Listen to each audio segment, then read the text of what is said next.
नमस्कार दोस्तों, स्वागत है आपका मेरे YouTube चैनल बबलू की टीवी में।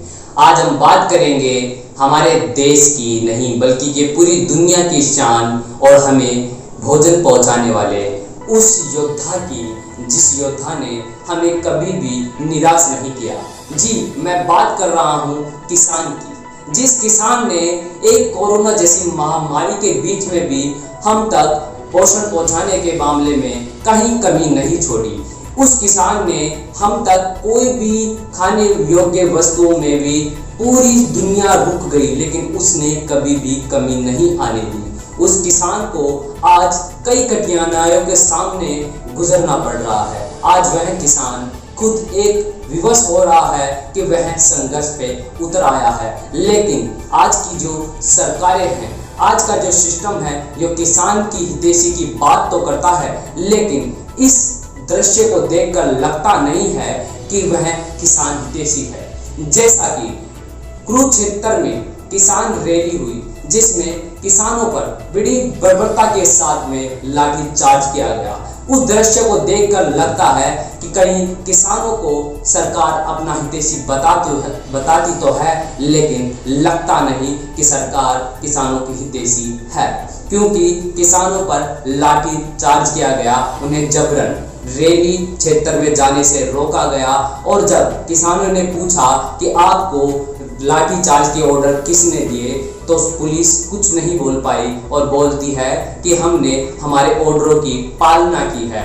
और कई पुलिस वालों के बैच तक नहीं थे, सिविल यूनिफॉर्म में भी कई पुलिस वाले थे, जिससे कि उनकी पहचान को छिपाया जा सके, उनकी पहचान ना की जा सके और लाठी चार्ज के ऑर्डरों की भी किसी को पता ना चले। इससे साबित होता है कि किसान का केवल वोटों के रूप में ही काम में लिया जाता है, बल्कि सरकार किसान हितैषी नहीं है। किसानों का यह प्रदर्शन आखिर में क्यों था, इस पे भी हम चर्चा करते हैं। किसान इस रैली का, इस आक्रोश का कारण ये था कि सरकार 3 अध्यादेश लाई, जिन अध्यादेशों के तहत किसान को अब किसी भी बाहरी क्षेत्र में मंडी के अलावा भी कहीं भी व्यापारी अब उनके सामान को खरीद सकेगा।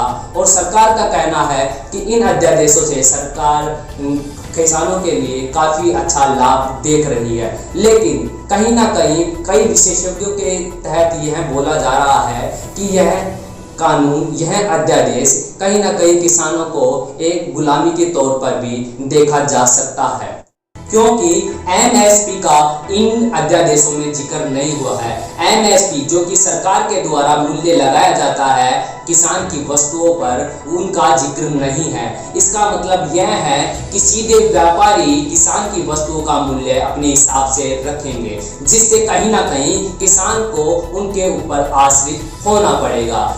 और एपीएमसी नियम को भी हटाने की बात कही गई है। एपीएमसी नियम के तहत वह व्यापारी किसी भी बाहरी क्षेत्र में डायरेक्ट खेतों से भी किसान के माल को खरीद सकता है और अपने हिसाब से दाम लगाकर बेच सकता है।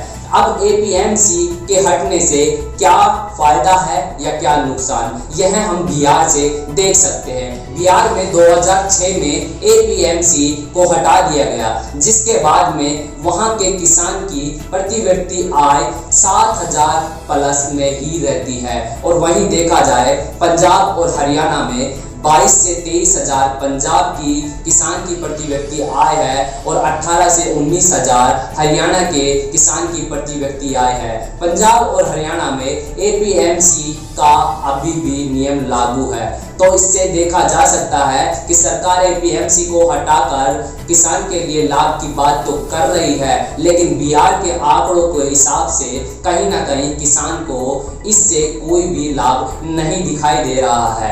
अब किसान अगर इस चीज को लेकर अपनी असंतुष्टि को प्रदर्शित करता है, तो उसमें सरकार उन पर अत्याचार क्यों कर रही है, आखिर क्या कारण है। किसान अभी खुद के आक्रोश का भी जिक्र नहीं कर सकते सरकार के सामने। आखिर जब बड़े बड़े नेताओं की रैलियां निकल सकती हैं, उनके जन्मोत्सव तक मनाए जा सकते हैं, भीड़ इकट्ठा की जा सकती है राजनीतिक कार्यक्रमों में, तो किसान अपने आक्रोश को प्रदर्शित भी क्यों नहीं कर सकता?